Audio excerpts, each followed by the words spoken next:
Kayong mga Pinklawan vloggers at mga loyalista dyan na matatapang, lumabas na kayo ngayon at hinahamon ko kayo. Ha? Magandang idea to, magboxing na lang tayo. Para malaman natin kung sino talaga ang mga siga at matatapang. Ha? Talagang magkakabawasan tayo dito ng yabang eh. Kasi kayo, magagaling kayo pagka bumibisita kayo sa page ko. Tsaka sa mga ibang DDS na vlogger. Tapos doon kayo nag-asik ng lagim ng kauboban, no? At idaan natin to sa pisikalan para sports din, ha? Tsaka hindi lang basta magkalabasan tayo ng sama ng loob tsaka ng ating tapang, no, kundi for a good purpose, ha? Ang gawin natin diyan, mag-organize tayo. Yung parang Battle of YouTubers dati, kung naalala niyo yun, yung panahon nila Boy Bagsik, Boy Tapang, yan sila Bad Boy ng Cebu. Yan, hinamon ko dati yung mga yan. Pati sila Jormel Labador no, pati sila Matos, yan. Yan, hindi tayo kinasahan. Kita nyo, kahit sa press ko nun, pumunta pa tayo, talagang hinamon natin harap-harapan. Yan, sila Boss Bullet nun. Mga mandirigma yan, mga kaibigan natin yan, mga yan nun. Pero ngayon, this time, mas big time to. Kasi ito, mga vloggers na mismo, na malalaking mga network, no. Tsaka mga political vloggers. Kaya talagang ang magiging audience nito, yung mga mahilig makialam sa politika, na nagmamarunong, yan. Para makita nyo kung paano natin ipahiya at magulpi sa ibabaw ng ring yan, mga pinagmamalaking yung mga vlogger na yan. Ha? Sigurado ko maraming mga tapang-tapangan at mga siga-sigaan dyan eh. Kaya iharap nyo yan sa akin lahat. Kung sinong pinakasigat, pinakamatapang dyan, pinakamalakas, itapat nyo sa akin, ha.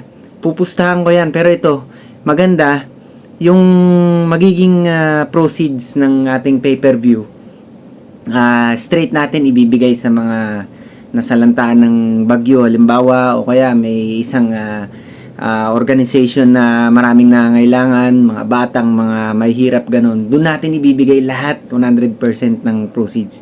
Diyan magkakaalaman kung pansariling interes ang habol nyo o gusto nyo talagang makatulong sa iba, di ba? Tapos puwera pa doon, meron pa tayong pustahan na galing sa ating sariling bulsa. Para maganda, di ba? Hindi naman tayo pipitsugin na magpapakahirap dyan. Magte-training pa tayo eh, di ba? Tapos sasabihin nyo, wala din kayong kikitain. No? Para meron kayong kitain, talunin nyo ako. Daan-daan libo, gusto nyo milyon din. Ginto, alas, kahit magkano yan.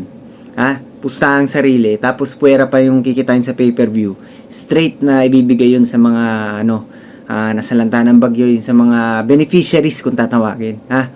Kaya kung masana kayo, sana makarating to mga tol sa mga Pinklawan vloggers, sa mga loyalista din, na masyadong maangas kasi kung parang makapagsalita sa social media, kala nyo mga talagang mga sanggan eh, di ba, sa mga lugar nila. Pero pag talagang sa actual naman, sa totoong buhay, mga bahagang buntot karamihan. Kaya yan mga tol, hamunin natin to mga to. Tsaka yung mga vlogger din na yan, no? Gusto ko i-call out sila Tomodachi, yung siga-sigaan din yan eh, yung mga. Pero ngayon nakikita ko pabagsak na yung mga views nila. Yung dati nagmamalaki yan sa akin eh, yung hinahamon ko din. Akala nila kung sino sila na ganyan, yung matataas yung views. Ngayon, nagkakabaliktaran na, kita nyo, yung suportang dumadagsa sa atin ngayon. Maraming salamat sa inyo pala. Utang na loob ko yan, no? At isang responsibilidad ko to, yun ang tingin ko eh. Na maihayag ang katotohanan at syempre ang makapagsalita para sa mga hindi nakakapagsalita. At lumaban para sa mga naaapi, para sa bayan natin, para sa Pilipinas, no. Kaya yan, sila Tomodachi, si Awit Gamer, yan, kahit si Matos, tong kalbong to, sana makialam naman sila ngayon, no, kasi yung mga content nila, yung platform nila parang nagagamit sa yung mga laro, yung mga nag-aamunan sila ngayon, yan sila Awit Gamer na yan, yung sila eh.